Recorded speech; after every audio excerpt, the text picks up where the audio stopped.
Okay, so let's continue our discussion about perfect black bodies. So next part जो आपल्याला बघायचा आहे that is Ferry's black body.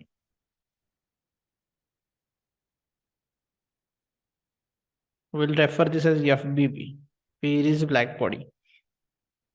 So Ferry's black body ची फक्त तुम्हाला diagram is important. Diagram understand करून घ्या. डायग्राम बघा कशी आहे.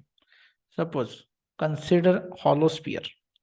हॉलो स्पियर म्हणजेच काय, आतल्या बाजूला एक स्पेरिकल सरफेस आहे आणि सर्टन थिकनेसचा, समजा इथे थिकनेस आहे. I am not going to draw perfect sphere here. You can understand this. Suppose this is doubly walled. So this is doubly walled. जे डबल वॉल असलेला काय सरफेस आहे. This is hollow. So this is evacuated space. Evacuated म्हणजे काय, तिथं फक्त vacuum आहे. तिथं एअर जी आहे ती काय केली आपण रिमूव्ह केलेली आहे. आता या सरफेसच्या आतमधलं जे कोटिंग आहे, हे जे कोटिंग आहे, this is coated with lamp black. This is coated with lamp black. Coated with lamp black म्हणजेच काय, कारण coefficient of absorption is approximately 1. बरोबर.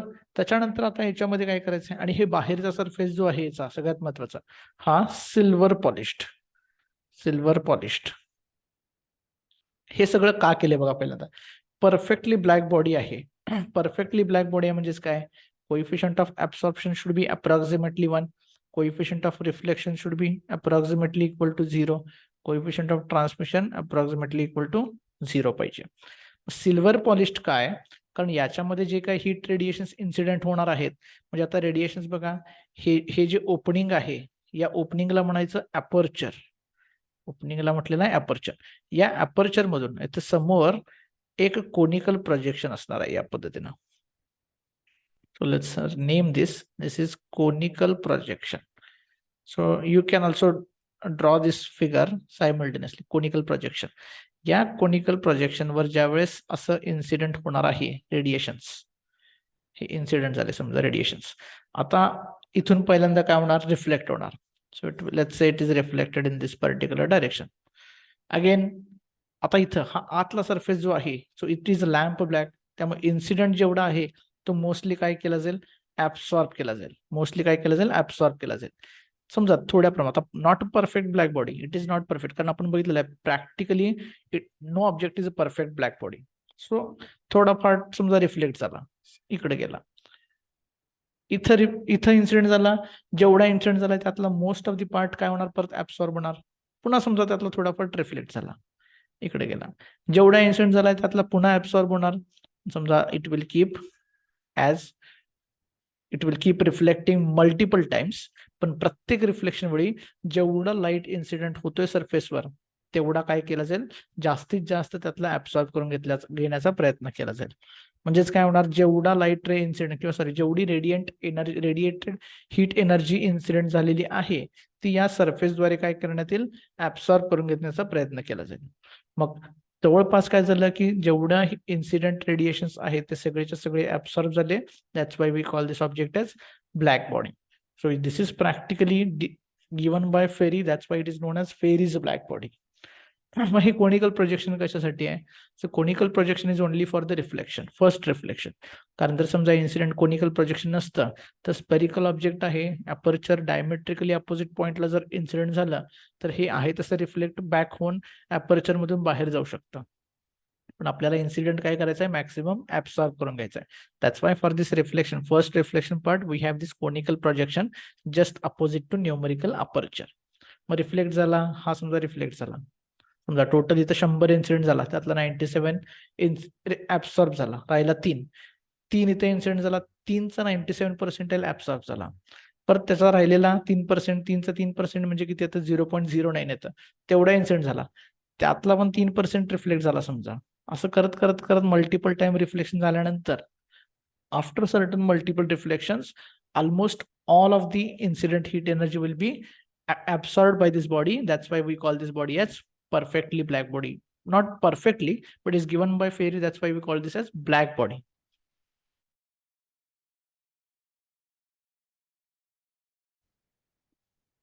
Okay, so this is called Ferry's black body. So you can draw this, or there is this figure given in the book itself.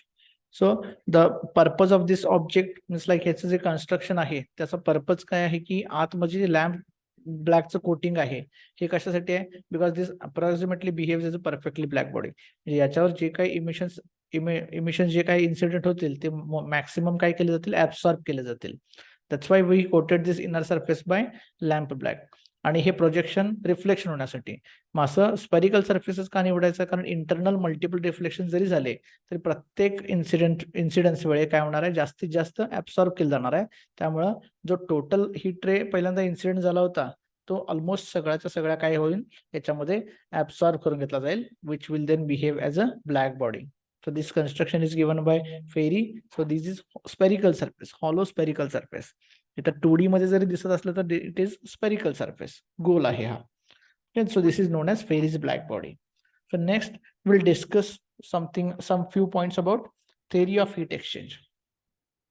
So let's discuss the next part. Theory of heat exchange.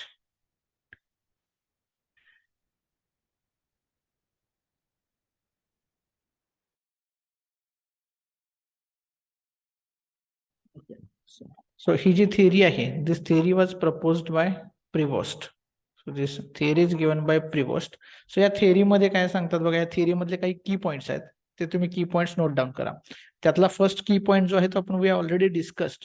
काय आहे तो की point तर all bodies above 0 kelvin radiate thermal energy. Write this down. All bodies above 0 kelvin radiate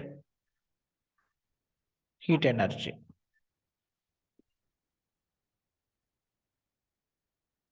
And at the same time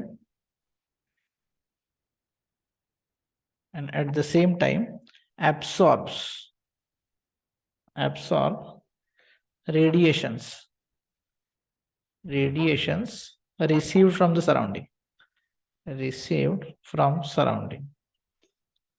so या theory मधला सगळ्यात महत्वाचा point काय की कुठलाही ऑब्जेक्ट असेल ज्याचं टेम्परेचर अबव 0 केल्विन आहे, not necessarily at least room temperature पाहिजे वगैरे असं काही गरजेचं नाही आहे किंवा रूम टेम्परेचर पेक्षा जास्त टेम्परेचर पाहिजे असं काही नेसेसरी नाही. At all temperatures except 0 kelvin object जर असेल तर object is going to radiate heat energy. Radiate म्हणजे काय, तो आपल्यातून हीट एनर्जी इमिट करणार आहे आणि त्याच वेळेस तो सराउंडिंग जे आहे त्या सराउंडिंग कडून सर्टन रेडिएशन्स ऍब्सॉर्ब पण करणार आहे. म्हणजे ही जी गिव्ह अँड टेक जी प्रोसेस आहे रेडिएशनची ही कंटिन्युअसली चालू असते फॉर ऑल ऑब्जेक्ट्स ज्यांचं टेम्परेचर 0 केल्विन पेक्षा जास्त आहे. त्याच्यानंतर बघा सेकंड की point is what the amount of heat radiated depends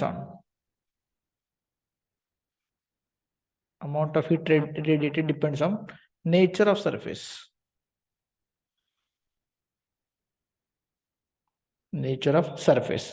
त्याच्यानंतर एरिया म्हणजेच काय surface area and temperature. Nature of surface म्हणजेच काय की सरफेसचं नेचर कसं आहे, रफ आहे, पॉलिश्ड सरफेस आहे, त्याचा इवन कलर कसा आहे नेचरचा, डार्क आहे, स्मूथ लाईट कलर आहे, हे सुद्धा इवन मॅटर करतं. Temperature is obviously going to matter this कारण टेम्परेचर जितकं जास्त असेल तितकं रेडिएशन जास्त असणार आहेत आणि ऑब्व्हियसली सरफेस एरिया कारण रेडिएशन्स हे सरफेस पासून होतात. सरफेस एरिया जितकं जास्त तितकं रेडिएशन्स पण काय असणार आहेत, जास्त असणार आहेत. बरोबर. त्याच्यानंतर पुढचा जो की पॉइंट आहे तो काय आहे बघा, पुढचा जो की पॉइंट आहे that is this amount of radiated heat let's say this Q म्हटलेला it is directly proportional to surface area. म्हणजे हे सरफेस एरियाला कसं प्रोपोर्शनल आहे, directly proportional. And Q is directly proportional to time. म्हणजे जितका वेळ हे रेडिएट करत राहणार आहे ऑब्जेक्ट तितकी जास्त एनर्जी रेडिएट होणार आहे. म्हणजे समजा एखादा ऑब्जेक्ट कन्सिडर केला, सरफेस एरिया ऑब्जेक्टचा जास्त असेल तर अमाऊंट ऑफ हीट रेडिएटेड जास्त, जितका जास्त वेळ तो ऑब्जेक्ट सराउंडिंगला एक्सपोज केला जाईल तितकं जास्त त्याच्यातून रेडिएशन इमिट होणार आहेत. So this is natural, this is natural.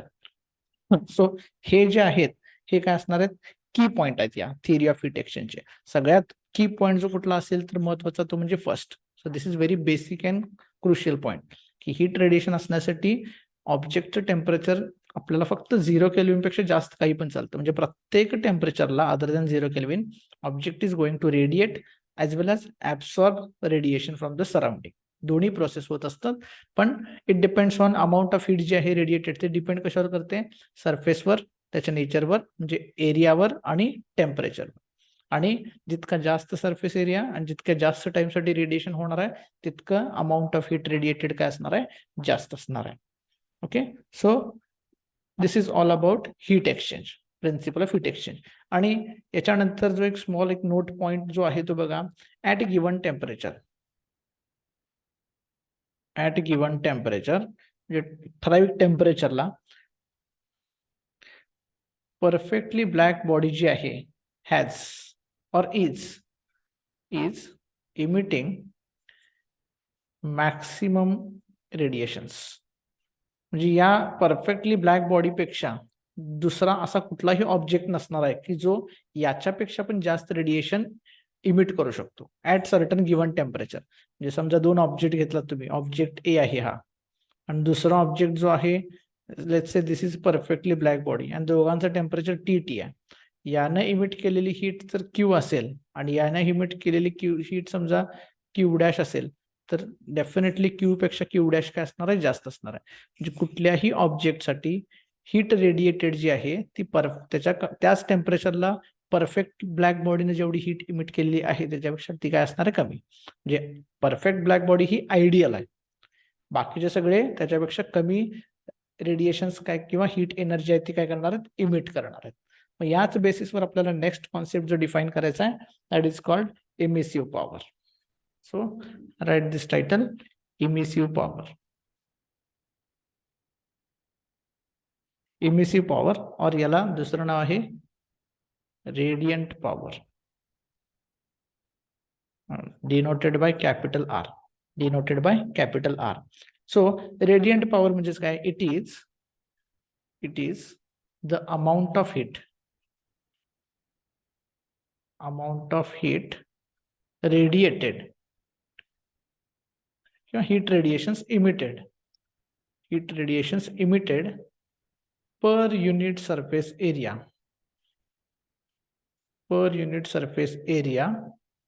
Per unit time.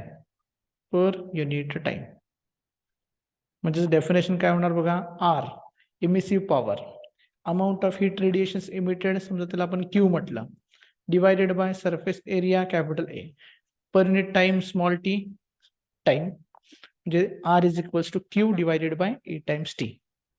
मग याचं युनिट काय होणार आहे बघा, याचा युनिट काय होणार आहे, क्यूचं याचा unit joule per area metre square time second, area metre square time second. त्यातलं बघा जूल पर सेकंड यालाच आपण वॅट म्हणतो पर एरिया, म्हणजे this is also equivalent to power per unit area, म्हणजे emissive power is nothing is equivalent to power per unit area. आणि याचं dimensions काय येणार आहेत, मग डायमेन्शन्स तुम्ही याच्यावरून फाइंड आउट करू शकता. डायमेन्शन्स कसे फाइंड आउट करायचे बघा, joule is nothing but newton into metre, newton is nothing but kg metre per second square into metre, so it will be kg metre square second square. So dimensions of R काय होणार आहेत बघा, इकडे unit काय होणार आहे बघा, हे मी तर लिहितो KG metre square upon second square joule per metre square second. हे metre square cancel, this is KG per second cube. So this is m1 t minus 3, कारण newton metre joule newton metre KG metre per second square, मीटरचा square होणार आहे, per metre square केला metre square निघून जाणार आहे, KG per second square per unit second KG per second cube, m1 t minus 3. These are the dimensions of emissive power. आणि आताच काय बघितलं मग आपण की कुठलाही ऑब्जेक्टची इमिसिव्ह पॉवर ही परफेक्टली ब्लॅक बॉडीच्या इमिसिव्ह पॉवर पेक्षा काय असणार आहे, कमी असणार आहे. म्हणजेच आपण इथं काय म्हणू शकतो की ज्या अर्थी पीबीबी ही परफेक्ट ब्लॅक बॉडी आहे, PBB has maximum emissive power. PBB has maximum emissive power at given temperature. म्हणजे ठरलेल्या टेम्परेचरला जर तुम्ही सगळे ऑब्जेक्ट कम्पेअर केलात तर त्यातलं सर्वात जास्त इमिसिव्ह पॉवर जी असणार ती कोणाची असणार आहे, पीबीबीची असणार आहे. बाकीच्या सगळ्या ऑब्जेक्टची इमिसिव्ह पॉवर ही पीबीबी पेक्षा काय असणार आहे, कमी असणार आहे. Okay, and so based on this now will define coefficient of emissivity. So next is coefficient of emissivity is denoted by small e. याची डेफिनेशन काय बघा, it is the ratio of emissive power of any surface किंवा any substance म्हणजे surface पासून radiation होतात म्हणून any surface to emissive power of PBB, emissive power of PBB at given temperature. म्हणजे definition काय होणार, E इक्वल्स टू, समजा त्या सरफेसची इमिसिव्ह पॉवर R आहे म्हटलं आणि परफेक्टली ब्लॅक बॉडीची emissive power at that temperature RB आहे म्हटलं, तर E ची व्हॅल्यू काय होणार आहे बघा, R अपॉन RB. आणि आता ही व्हॅल्यू जी आहे ती बघा, काय म्हटलं आपण मगाशी स्टेटमेंट काय केलं, R आणि RB यांच्यामध्ये मॅक्सिमम इमिसिव्ह पॉवर असते ती कोणाची असते, ब्लॅक बॉडीची असते. म्हणजे याचा अर्थ काय होणार आहे, ज्या अर्थी RB emissive power of black body is greater than emissive power of any other object, त्या अर्थी ई ची व्हॅल्यू जी असणार आहे ती काय असणार आहे, नेहमी लेस दॅन 1 असणार आहे. म्हणजे ई ची व्हॅल्यू ऍक्च्युली लाय करते, ती कुठं लाय करते, 0 आणि 1 च्या मध्ये लाय करते. 0 कोणासाठी, जो बिलकुल इमिट करत नाही, आणि 1 कोणासाठी असणार बघा, 1 कधी असणार आहे, when R is equals to RB. म्हणजेच काय, ऑब्जेक्ट इज R म्हणजे इमिसिव्ह पॉवर ऑफ ऑब्जेक्ट आणि emissive power of black body same आहेत, म्हणजेच काय, object is perfectly black body. तर for perfectly black body is equals to 1 for perfectly black body. कारण perfectly black body असेल तर RB upon RB होणार, which is equal to 1. म्हणजे perfectly black बॉडीचा ई जो असतो तो 1 असतो. आणि 0 कोणासाठी असणार आहे सांगा, 0 म्हणजे काय, जो अजिबात इमिट करत नाही. म्हणजेच काय, perfect reflector is equals to 0 for, कारण आपण बघितलेलं आहे अजिबात इमिट करत नाही याचा अर्थ काय, it's poor emitter is good reflector. मग पुअर म्हणजे किती, अजिबातच करत नाही. मग अजिबातच केलं नाही तर सगळ्याच्या सगळं त्यांना काय केलं पाहिजे, रिफ्लेक्ट केलं पाहिजे. म्हणजे E equal to 0 for perfect reflector. म्हणजे जर एखादा ऑब्जेक्ट परफेक्ट रिफ्लेक्टर असेल तर त्याच्यासाठी E ची व्हॅल्यू 0 असते, आणि जर PBB असेल तर इमिसिव्हिटीची कोएफिशिएंट ऑफ इमिसिव्हिटीची व्हॅल्यू असते ती किती असते, 1. Otherwise it will lie between 0 and 1. आणि जनरली काय असतं, E जो असतो, तर E हा जो असतो तो जास्त असतो. E is more for rough surfaces. जर सरफेस रफ असेल तर E ची व्हॅल्यू जास्त असते, आणि E ची व्हॅल्यू कमी असते फॉर स्मूथ सर्फेसेस. त्याचबरोबर बघा आणखी महत्वाचं काय, स्मूथ किंवा पॉलिश्ड म्हणू शकता तुम्ही त्याला. त्याचबरोबर काय म्हणू शकता, E ची व्हॅल्यू जी आहे, E depends on temperature as well. E depends on temperature and wavelength of radiation as well. त्यांचा इम्पॅक्ट म्हणजे टेम्परेचरचा आणि वेवलेंथचा इफेक्ट ईवर होऊ शकतो, पण तो डॉमिनंट इफेक्ट नसतो. म्हणजे coefficient of emissivity it is a ratio असल्यामुळे याला कुठलंही युनिट नसणार आहे, कारण दोन्ही इमिसिव्ह पॉवरचा रेशो आहे. Emissive power of object and emissive power of PBB यांचा तो रेशो आहे. त्यामुळं त्यांच्यामध्ये काही रिलेशन म्हणजे त्यांच्यामध्ये युनिट त्याचं कुठलंही नसणार आहे. आणि E ची व्हॅल्यू इन जनरल 0 ते 1 च्या दरम्यान असणार आहे.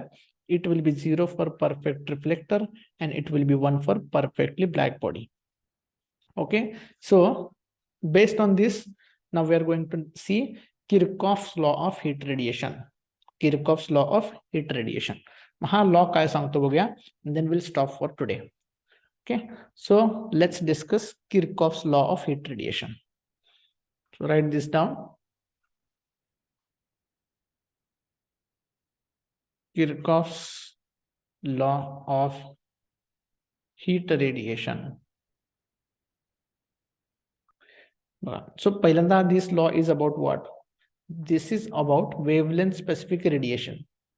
Wavelength specific radiation and absorption coefficient at thermal equilibrium. बघा मी स्टेटमेंट लिहितो पहिल्यांदा at given temperature. At given temperature, the ratio of emissive power of object to coefficient of absorption. कोणाचा रेशो?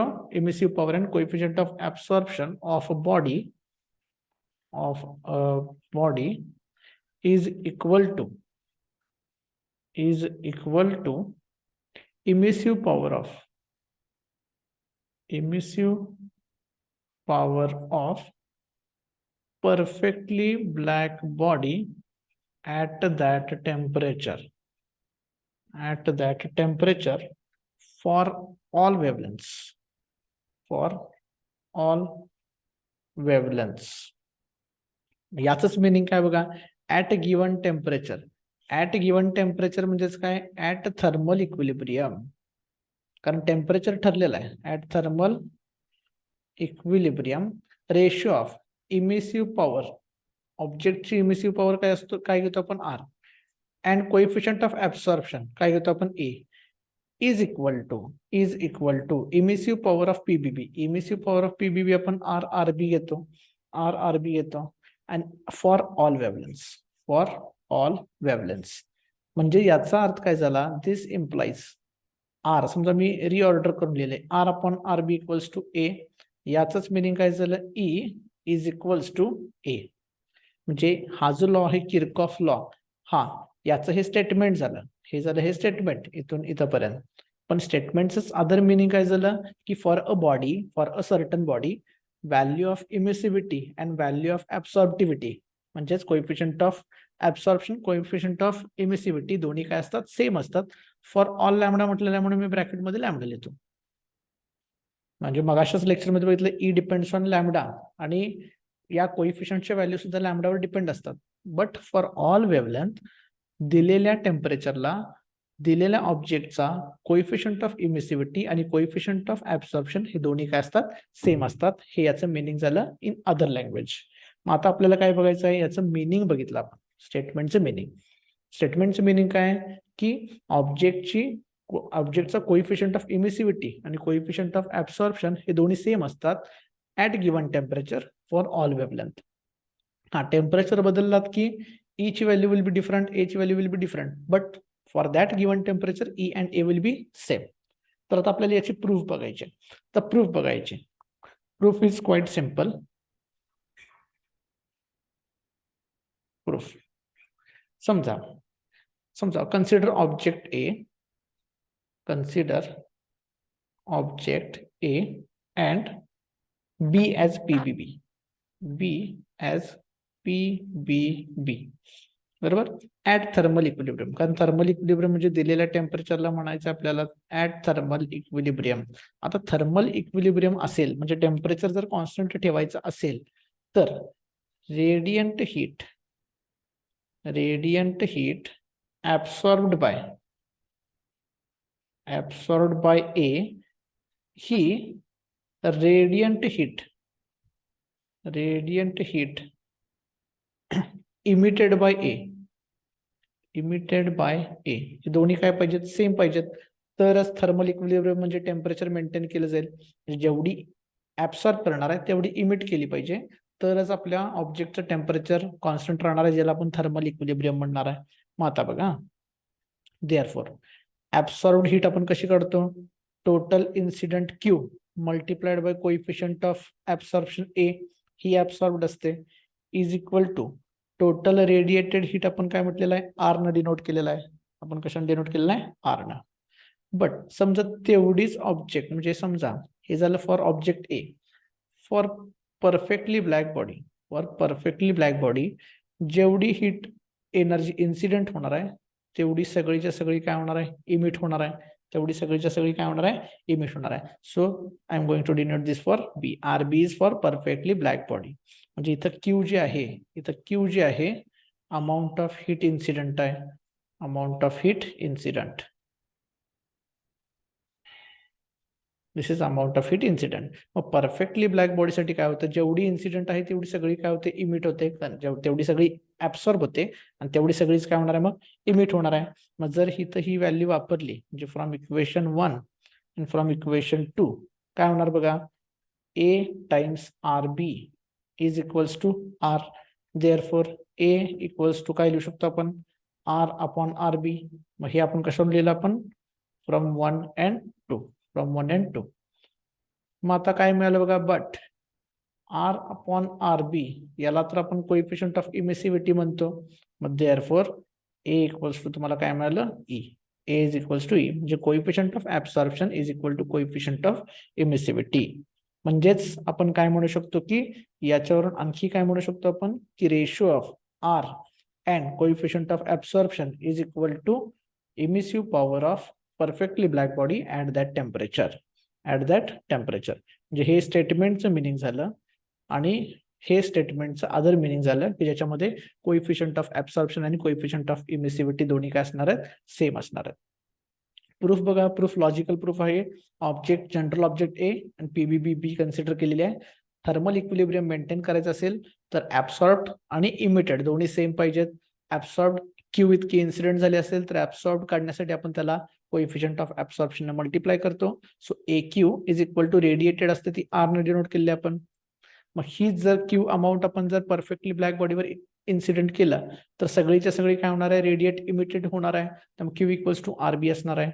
मग हेच 1 आणि 2 एक्सप्रेशन आपण कंबाईन केलं तर आपल्याला जे हवं आहे ते रिलेशन मिळालेलं आहे. And from that we can conclude that for any object at given temperature for all wavelengths, coefficient of absorption and coefficient of emissivity are same. Lakshat, this is called Kirchhoff's law of heat radiation. So in the next part of class tomorrow, we'll see spectral distribution of black body radiation and few laws. One of these laws is Wien's displacement law and other is Stefan-Boltzmann's law of radiation. And then we'll finish this chapter. Okay, so that's it for today's class. We'll meet tomorrow at the same time. I hope 1:30 is fine for all.